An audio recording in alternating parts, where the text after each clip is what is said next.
अस्सलाम वालेकुम। आज हम आगे पढ़ेंगे HTML के अंदर टेबल हम किस तरह से बनाते हैं। अगर आपने फ़ाइल बनाई हुई है, ठीक है, अब जैसे हमने कुछ पुराने लेसन पढ़े हैं, हमने वहाँ पे फ़ाइल बनाई HTML की, तो ये जब मैं डबल क्लिक करूँगा तो ये मेरी फ़ाइल ब्राउज़र पे ओपन हो रही है।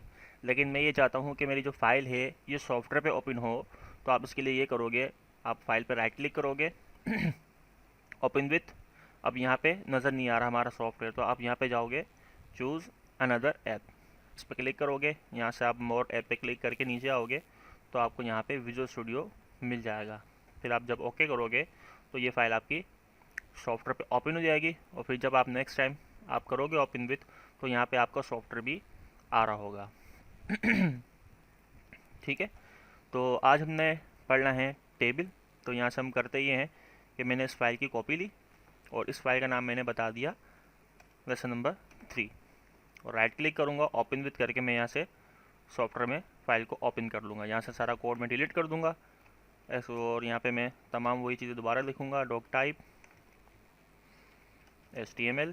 फिर HTML का टैग हम स्टार्ट करेंगे, फिर उसके अंदर हम हेड का टैग स्टार्ट करेंगे, फिर उसके बाद हम बॉडी का टैग स्टार्ट करेंगे और यहाँ पे हम टाइटल लगा के यहाँ लिख देंगे हम HTML टेबल। ठीक हो गया, HTML टेबल पार्ट 1 है हमारा। इसको यहाँ पे पार्ट 1 लिख देते हैं। अब टेबल बनाने के लिए हमें यहाँ पे टेबल का टैग लगाना होगा, इंटर करेंगे, सेव करेंगे। अब टेबल बनाने के बाद टेबल में इससे ज़्यादा भी चीज़ें होती हैं, लेकिन जो मेन 3 चीज़ें हैं वो हम यहाँ पे एज ए एट्रीब्यूट डिफाइन करेंगे। जैसे कि टेबल की हाइट क्या होगी, हमने हाइट यहाँ पे बता दी 800 बता देते हैं, और यहाँ पे विथ हम इसकी बताएंगे कि इसकी विथ होनी चाहिए 600। ठीक है, आप कुछ भी रख सकते हो, मैं यहाँ पे अभी ये हाइट और विथ रख रहा हूँ।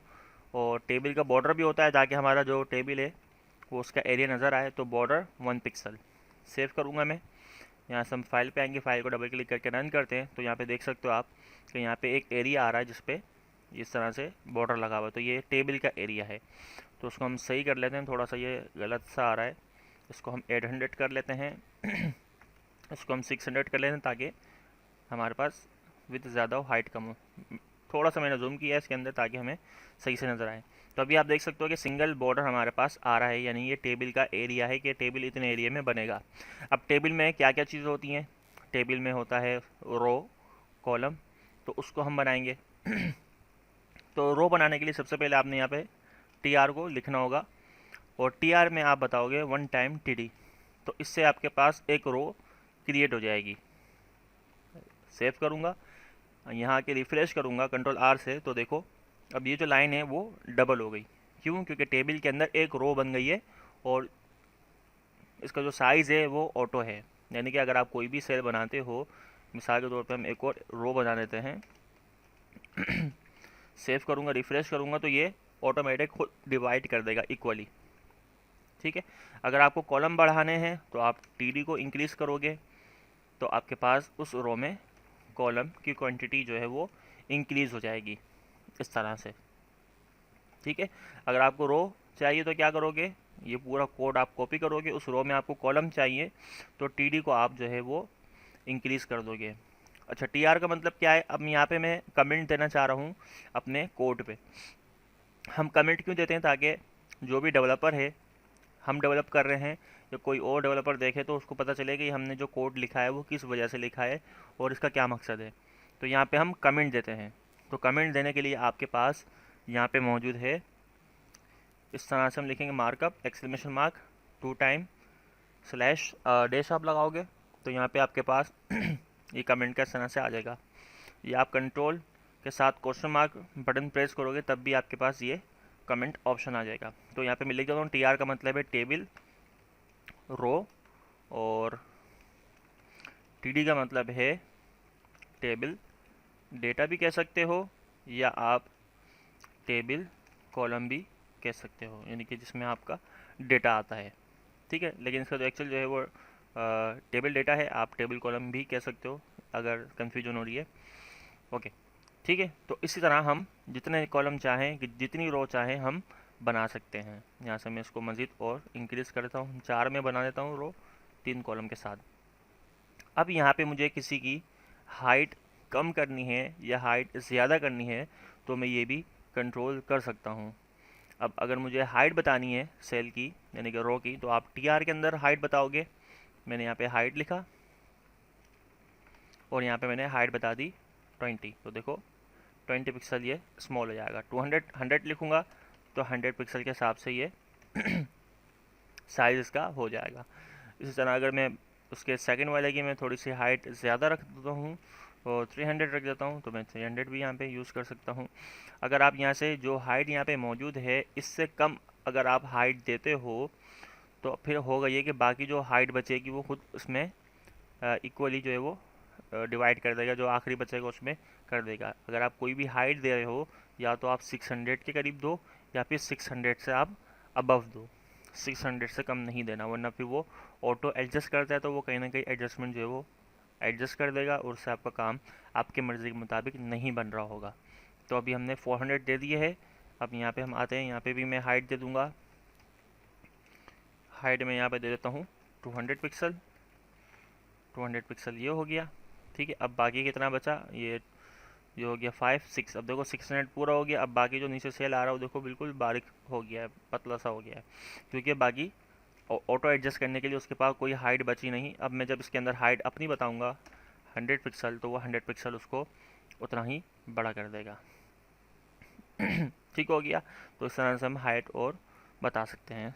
और विथ हम किस तरह से बताएंगे, विथ बताने के लिए आप अगर किसी एक को विथ बताओगे तो वो तमाम रो के कॉलम के लिए होगी। जैसे मैं इसको 50 बता रहा हूँ तो फर्स्ट सेकंड थर्ड एंड जितने भी रो बनी हुई होगी उनका जो फर्स्ट कॉलम होगा वो तमाम 50 पिक्सल के हो जाएंगे। इसी तरह अगर मैं लास्ट वाले में यहाँ पे बता देता हूँ विद, तो सेम वैसे ही यहाँ पे भी वही होगा कि बाकी जो नीचे जितने भी कॉलम है वो भी उसके हिसाब से एडजस्ट हो जाएंगे। बाकी जो विद बची उसने क्या किया, उसको बीच वाले को दे दिया। अगर मैं यहाँ पे देखो कॉलम इंक्रीज़ करता हूँ, इस तरह से मैं कॉलम को इंक्रीज़ कर देता हूँ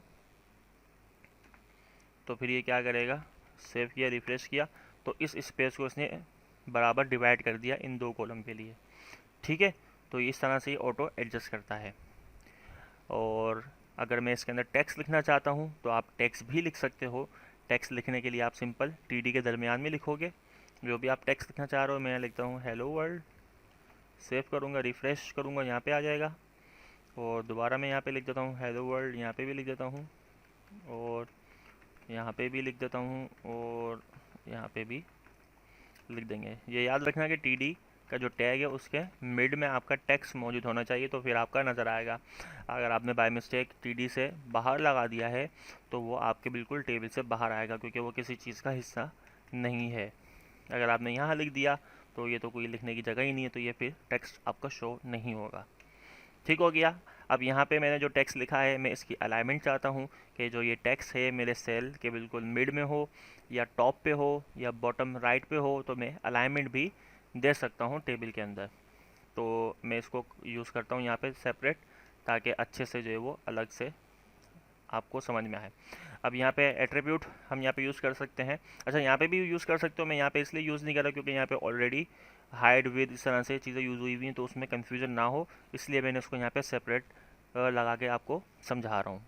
अलाइन, हमारा जो अलाइन है ये अलाइन हॉरिजॉन्टल कहलाएगा, यानी जिसके अंदर आप लेफ़्ट सेंटर राइट कर सकते हो। तो मैं लेफ़्ट बाय डिफ़ॉल्ट है सेंटर कर दूँगा, देन यहाँ से मैं कर दूँगा राइट, तो ये राइट हो जाएगा। और लेफ़्ट भी आप कर सकते हो।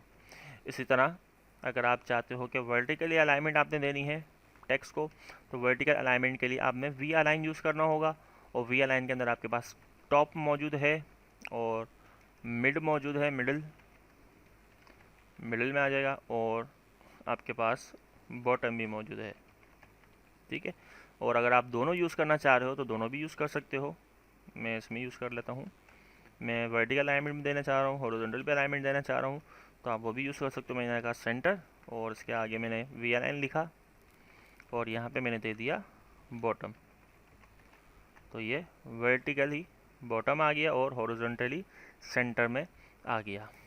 ठीक है, तो और इसके अंदर हम क्या कर सकते हैं, कि मेरे जो ये सेल हैं मैं चाह रहा हूँ इस सेल के दरमियान जो है वो स्पेस आ जाए, तो वो भी मैं कर सकता हूँ। अब बाकी देखो सारी चीज़ें मैं क्या कर रहा हूँ, मैंने टैग बना के उस चीज़ को डिफाइन कर दिया कि मैंने ये काम बनाना है। अब उसके अंदर जो भी मैंने मॉडिफिकेशन करनी है, जो भी मैंने उसके अंदर चीज़ें चेंज करनी है, वो मैं एट्रीब्यूट के थ्रू कर रहा हूँ। तो इसलिए एट्रीब्यूट जो है वो टैग की खसूसियत बताती है या खसूसियात बताती है कि टैग में आप और क्या क्या चेंजिंग ला सकते हो with the help of attribute. अब हम यहाँ पे सेल के दरमियान स्पेस देंगे, तो उसके लिए हमने टेबल के अंदर जाना है, टेबल के टैग में, और यहाँ लिखेंगे हम सेल स्पेसिंग। सेल स्पेसिंग मैं यहाँ से पिक्सल्स में बढ़ा सकता हूँ। 5 पिक्सल दूंगा तो देखो 5 पिक्सल जो है वो सेल के दरमियान में गैप आ गया। 10 पिक्सल दूंगा तो मैं 10 पिक्सल गैप दे सकता हूँ। इसी तरह सेल पैडिंग भी होता है। सेल पैडिंग जो है, अगर मैं यहाँ पे 20 पिक्सल देता हूँ तो सेल पैडिंग क्या होगा, देखो यहाँ पे टेक्स्ट पे देखो बिल्कुल करीब आ रहा है सेल के। मैं रिफ्रेश करूँगा तो ये दूर हो जाएगा।